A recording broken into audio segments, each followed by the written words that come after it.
UP में सड़कों पे नमाज नहीं पढ़ी जाती है। यूपी में मस्जिदों से अजान की आवाज नहीं आती है।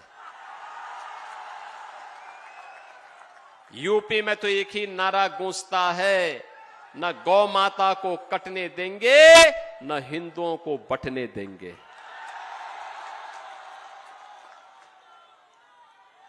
वहां पर अनुसूचित जाति हो या जनजाति, प्रजापति समुदाय हो या फिर कुम्हार हो या कुर्मी, किसी भी जाति का हिंदू है वह सुरक्षित भी है और समृद्धि के नित नए सोपान को प्राप्त कर रहा है। अब अयोध्या में राम भक्तों पर कोई लाठी गोली नहीं चला सकता। अब तो अयोध्या में भगवान राम का भव्य मंदिर का निर्माण हो गया है। आयोजन कैसे होने चाहिए? प्रयागराज महाकुंभ आपके सामने उदाहरण है। कितना भव्य और शानदार आयोजन।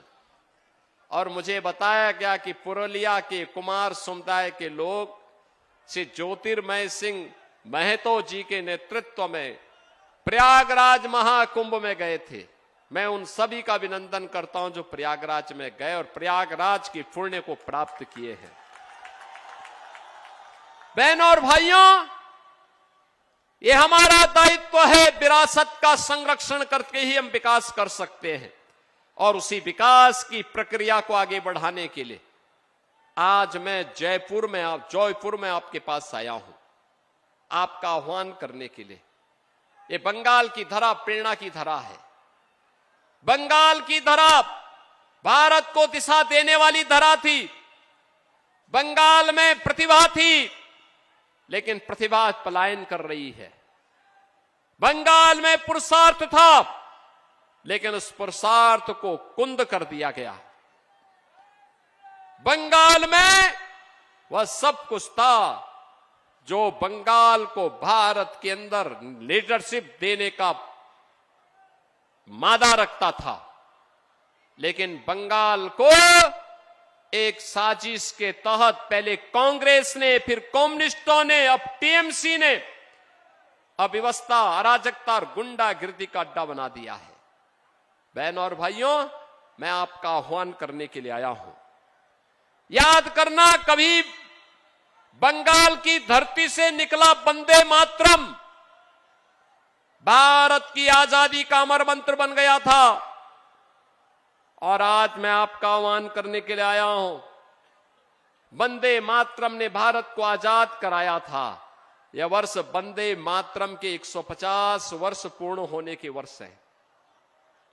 और इस अवसर पर मैं कहूंगा कि हमें वंदे मातरम के 150 वर्ष पूर्ण होने के उपलक्ष्य में टीएमसी मुक्त बंगाल चाहिए, क्योंकि टीएमसी मुक्त बंगाल का मतलब डबल इंजन की बीजेपी की सरकार, और डबल इंजन की बीजेपी की सरकार का मतलब बंगाल के अंदर अब उन्नयन शुरू होगा,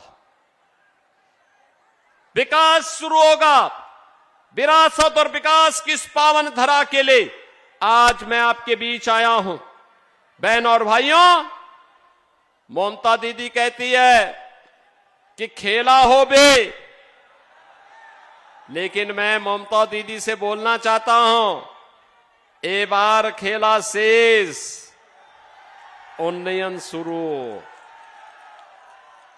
अब खेल समाप्त, टीएमसी का खेल समाप्त, अब बंगाल का विकास प्रारंभ होगा।